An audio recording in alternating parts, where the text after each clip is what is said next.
then I have to choose my words with the undue care that writing allows. And I suppose that has the disadvantage that's associated with reading something rather than speaking off the cuff, but the advantage of precision and care. So today I'm going to read a piece that I entitled, "Why Twitter is Insane." Hey guys, and welcome back to Make a Reaction Reviews. We're reacting to things on the internet, same day, same shirt, different video. And today we're reacting to Dr. Jordan Peterson. And let me tell you, the man has been on a roll. I don't know if it's a new partnership with Daily Wire, if he has a new assistant or a new editor, but the guy has been spitballing videos like crazy. I have so many Dr. Jordan Peterson videos downloaded into my phone that I want to react to that it would take me forever to get through. Especially one where he talks about his belief in God that I actually disagree with him. The most I've ever disagreed with Dr. Jordan Peterson. But please, if you watch it, give it a chance. But this video is more recent and it is about the insanity of Twitter. I was gonna skip this one because I've already did the whole like fuck you Twitter video. And I was like, what more can he really be saying? But it got a decent amount of views and I thought, why not? So we are right into it. Before you do, like type your videos, please like, comment, subscribe, hit that bell to get the notifications when we do upload. All of that really does help with the algorithm, guys. And if you'd like to support the channel any further, you can donate. My PayPal and Cash App link is in the description box below and also in the comment section. Of course, it helps. If you don't have to, you can just like, comment, and subscribe. Another great way to support this channel is either join my brand new membership program, different levels, different tiers, different perks, or you can visit my brand new merch shop. Links down below and links to all other alternative platforms I'm on, my socials, including my Twitter, all the ways to support me, and all the ways to contact me for business is always in the links down below. Other than that, sit back, relax, and enjoy the video. All right, here you go. Hello everyone. Before diving into this topic, I've got to clarify something. I am reading some of the pieces that I'm producing, and that means that these are things that I wrote. The reason I'm doing that rather than speaking extemporaneously is because now and then, if I'm pushing myself to the limits of my conceptual ability, then I have to choose my words with the undue care that writing allows. And I suppose that has the disadvantage that's associated with reading something rather than speaking off the cuff, but the advantage of precision and care. So today I'm going to read a piece that I entitled, "Why Twitter is Insane." It is often said that social media is driving us out of our minds, individually and collectively. Is this true? And if so, how and why? The eminent social psychologist Jonathan Haidt recently wrote a hard-hitting article showing that use of certain forms of social media, particularly by girls just entering adolescence, was directly and causally associated with higher rates of depression and depression-related symptoms since the early to mid-2010s. I had been thinking along broadly similar lines, particularly with regard to Twitter and how its incentives are structured compared to those that characterize healthy human interactions. The extent of its harmful pathology has recently been brought home to me as a consequence of those deliberations. A thought experiment. Imagine, for example, that you learned a particular pattern of communication in your family, one that when used on others triggered a passive or even outright aggressive resistance. By definition, the unusual method of communication you had been taught, one that did not generalize well to the broader social environment, would characterize you, at least as far as society is concerned, as insane. Now, let's ask, how does Twitter, like that family, differ from the real world in how it requires us to communicate with each other? How does it make us, too, insane? The first way is in the manner in which it bypasses the traditional means for measuring the quality of communication.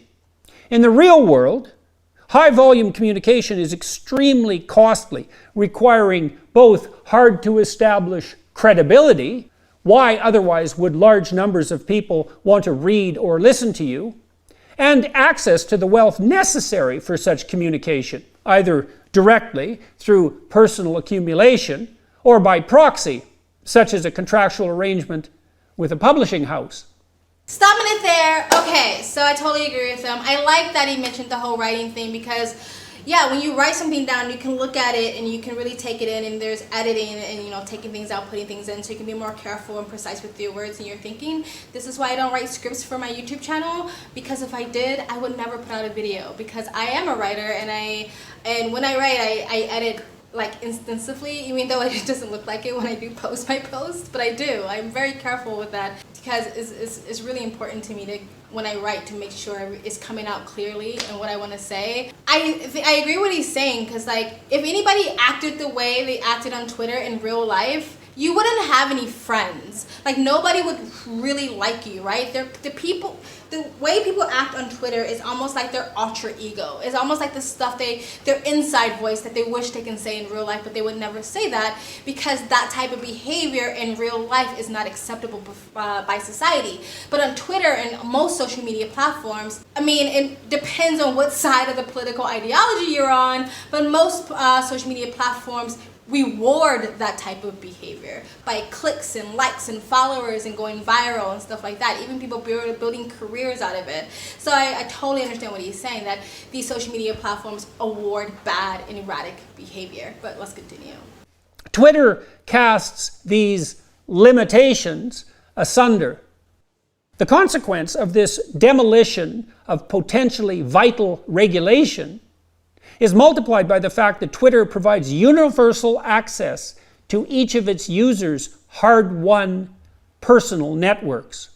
The second way is how anyone, regardless of competence or social status, can comment to anyone else's entire network of followers merely by commenting on something the latter posted.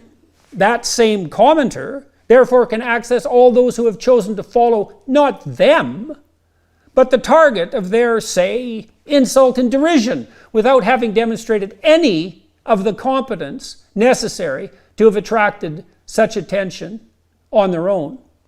All right, so I don't necessarily disagree with that, though. I don't think there should be a hierarchy to Twitter. And I think that's one of the reasons why people like Twitter, because in real life, you can't just go to Kim Kardashian or the president or Dr. Jordan Peterson and just speak your mind, right? Like, there is a barrier. You have to be a part of certain social circles to even have access to those people. And I think one of the reasons why people like Twitter is because I have access to multi-billionaires. I have access to people who have lots of power. Whether they acknowledge me or not, I can tweet them. I can reach their followers. So I actually don't disagree with that aspect of it, but I still understand what he's saying. But let's continue. On their own. This democratization of communication enables a parasitism completely divorced from competence. It massively inflates noise relative to signal, bypassing all the screening mechanisms that have been so painstakingly developed to shield us from incessant racket in the real world. Stop me there, I'm sorry. Again, I understand what he's saying. That, yeah, a lot of these people are stupid and incompetent, and they get people to listen to them when they haven't really shown any reason why they should be listened to. I get that. However, I still don't think there should be like a hierarchy, like you have to be a part of some sort of hierarchy, social class, or some sort of part of an intellectual dark web group to be able to speak or to communicate with someone on social media. I don't think that should exist.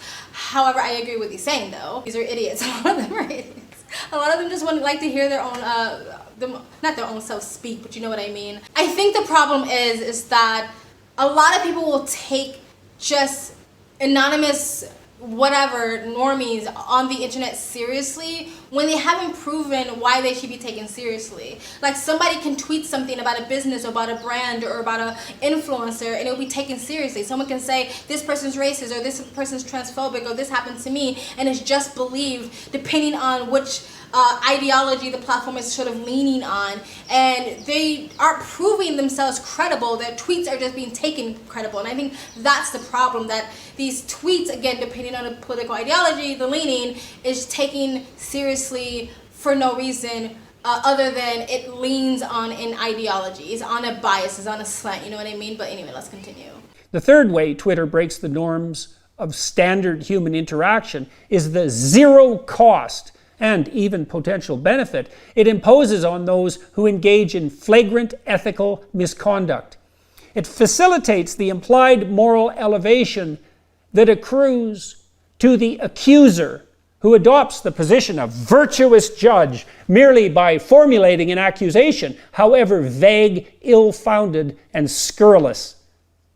In the same vein, there is no cost for insults, ad hominem attacks, and provocative statements. Incitement, in other words. People can hide behind their anonymity as well and act, if possible, even more brazenly.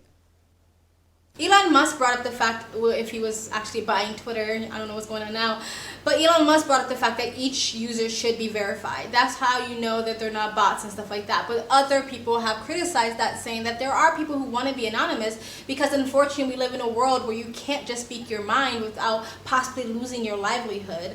And so the only way you would do that is eliminate the people that are too afraid to speak their mind but still have something to say, and only reward the people that are, I guess, brave enough to show their identity and still speak their mind, or everybody just, censors themselves online. I understand what he's saying again, but I think there is an issue trying to expose everyone's identity online and not allowing people to be anonymous. But I also like the idea of people wanting to be being verified if they want to be verified, instead of having this sort of, you have to have like 200,000 followers to be verified or work for CNN, you know what I mean? But anyway, let's continue. Too often, therefore, the medium stimulates a reactive rage, as it denies even to competent users two of the main privileges traditionally granted to them: the presumption of innocence and the right and ability to engage in effective self-defense. The mob can say anything at all about you or your thoughts online, despite your hard-earned reputation. And there is nothing you can do about it. I mean, that's true, and I was just saying that before. It's like these anonymous, or these just randos using Amber Heard's term, these randos on Twitter can kind of just say anything, and depending again on the political lint or bias of the mainstream media, they will just be taken seriously and can ruin someone's reputation without that person who made that accusation being credible at all. And it is true that you have a less of a way of defending yourself because there's so many policies. If someone, like J.K. Rowling, for instance, you know what I mean? If she can't defend her point of view when it comes to female-only spaces without breaking Twitter policies, you know what I mean? So it's like there's only so much you can do to defend yourself. But anyway, let's continue. I know I'm stopping a lot. I'm sorry. Any member of what can far too easily become a mob can level any accusation, no matter how slanderous, against anyone at all, for any reason. And there is little or nothing that the target can do in response. Perhaps most worrisome of all is the fact that this incited rage bleeds over into the real world. All the impotent anger generated is externalized away from the social network and dispersed. Thus, the ambient emotional temperature of general society is raised degree by degree to the boiling point. Malignant narcissism. We know this instinctively, but it would be easy to test. An ambitious PhD student, in case one's listening, could expose one group to Twitter for half an hour, another randomly established to another social media network, and a third, if desired, to a reading task. All study participants could then be assigned, say, a competitive aggression research task to determine if Twitter exposure heightens the proclivity to respond in kind with punishment to provocation. I believe that Twitter's reward structure, even more than Facebook's, incentivizes malignant narcissism. It enables and benefits free riding and prioritizes psychopathic motivation. And it garners disproportionate attention in doing so, capitalizing on the attractiveness of outrageous behavior, while externalizing all the associated and inevitable costs to the innocent, broader society. This is the psychological equivalent of the tragedy of the commons, the psychological equivalent to pollution of the air we all breathe. I recently spoke about all this to the author of the article I mentioned previously, psychologist Jonathan Haidt, And on the same email string to Steven Pinker, the eminent cognitive psychologist. How did my psychologist colleagues react? Haidt noted that Twitter indeed cuts the link between, quote, competence or value creation and prestige/reward. Pinker likewise observed, quote, the contrast between Twitter and face-to-face communication is profound. I have been astounded at how some of my students and younger colleagues think nothing of spitting utterly gratuitous and unjustified snark at respected figures in their fields. I have to remind them that they may meet these figures at a conference someday, or that they might be on their tenure or grant review committees. The transition from meetings to Zoom in the past 2 years may have exacerbated this. But I suspect the main enabler is the sense that their reference group is their Twitter same-age peers, and that they don't have cues reminding them they're part of a multi-generational community. Pinker added, quote, there also seems to be a dynamic of weaponizing social justice so that as our society legitimately expands rights for black people, women, gay people, and transgender people, it simultaneously creates weapons for sociocultural warfare, handing aggressive professionals a moralistic cudgel with which they can demonize their competitors. In this case, destructive trolling could also be a side effect of moral progress. Note that this would be consistent with the appeal of moralistic mobbing among younger generations. In status competitions with their seniors, they are disadvantaged along every dimension but one: claimed moral superiority. Stopping it there. I totally agree with him. It's the whole every road of good intentions is paved with every road to hell is paved with good intentions. I feel like the idea of having access and being able to call out the bad behaviors of big corporations, brands, celebrities, politicians was a good idea, right? Because again, before we didn't really have that access, but now people have taken that and gone too far with it. The whole idea of social justice again was a great idea. Everybody wants everybody to have equality and there to be justice in this world. But again, people then weaponized it, like Dr. Jordan Peterson said. And so we can never just stay moderate. I feel like in the West, it's always got to go to the extremes on either side. But because I feel like everyone's always trying to overcorrect everything. It's this constant push of moving. And instead of being like, hey, we're at a good medium, let's just stay here. But unfortunately, there are narcissistic people and neurotic people and sociopathic people that are going to take advantage of these things. That's just how it is. And because Twitter and other social media platforms award this behavior, it just catches on and it's contagious. Like, why not someone use this added advantage to build up their own social media platform and maybe create a career for themselves? But anyway, let's continue. End quote. How much are our social media networks, these massively broad-scale social experiments, conducted with radically insufficient knowledge of the underlying psychological dynamics, incentivizing narcissism, an idea that particularly appealed to Dr. Haidt? And how much is too much?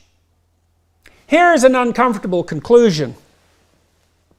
It does not take that many free riders or criminals or people who simply just don't care and who would just as soon see everything burn to radically destabilize complex social organizations. I spoke recently with the journalist Andy Ngo about the anarchist group Antifa, for example, after being informed by some Democrats I was corresponding with that this group, Antifa, didn't really exist. I didn't know what they meant until I asked Andy how many truly active Antifa cells he thought existed in the US, and how many active full-time equivalent members each cell might have. He thought 40 cells with 20 members each. That's 800. All that damage from 800 anarchists. That's the Pareto principle. A small number of agents in any organization, or its equivalent, pull all the weight. It's worth remembering that 1% of the US population accounts for 2/3 of all violent crime, and that a minority of that 1% are repeat offenders, exacerbating polarization.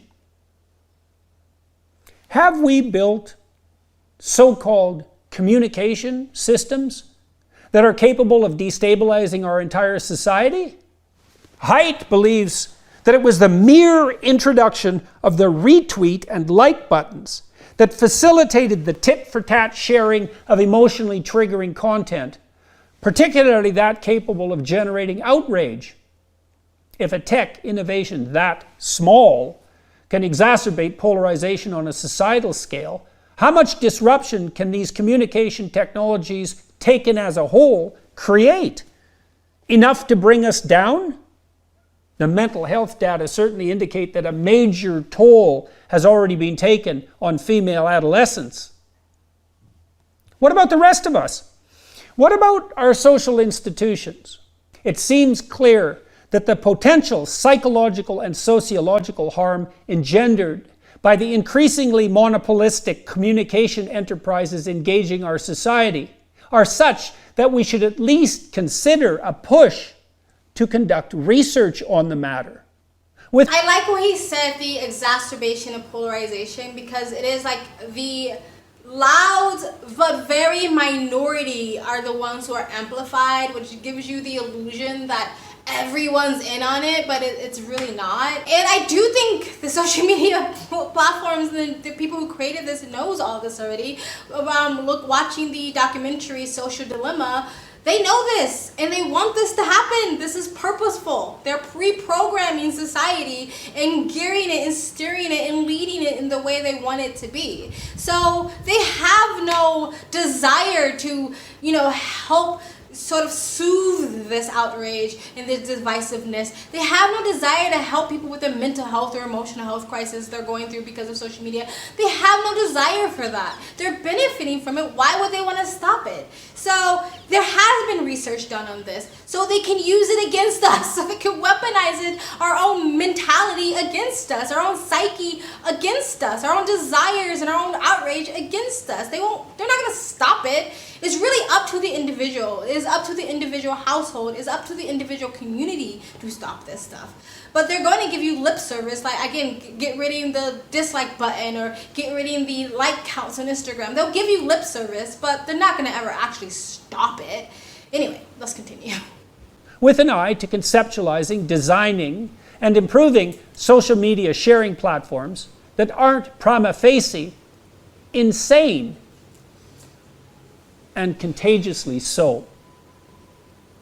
We must do so before our new and in some ways miraculous mass communication systems pollute the social world beyond repair. I was gonna say that. That's it, guys. That was Dr. Jordan Peterson. Why Twitter is insane. We live in the age of McCarthyism, basically witch hunting. Anybody on any social media platform can just point fingers and accuse and allege, and it can ruin your life. That is the age that we're living in, and you just have to be smart as an individual and protect yourself and try to disconnect as much as possible. But if you're waiting for Silicon Valley to fix it, you'll be waiting for a long time. Today die. But anyway, guys, tell me what you think in the comment section below. Please like, comment, subscribe, hit that bell to get notifications when I do upload. All of that really does help with the algorithm, guys. And if you'd like to support the channel further, you can donate. My PayPal and Cash App link is in the description box below and also in the comment section. Of course, it helps, but you don't have to. You can just like, comment, subscribe. Another great way to support this channel is either join my brand new membership program, different levels, different tiers, different perks, or you can visit my brand new merch shop. Links down below and links to all of the eternal platforms on my socials, including my Twitter, all the ways to support me, all the ways to contact me for business is always in the links down below. I also have a second travel vlog channel. I travel as a lifestyle. I live abroad. If you'd like to know where I am in the world, you can go to the description box below. Also in the comment section, hit the link. Go subscribe to my travel vlog channel. And there, follow me on my travel Instagram. My stories is usually what's most up to date. I also have my other channel, Speak Freely, and you guys have an amazing day. Bye.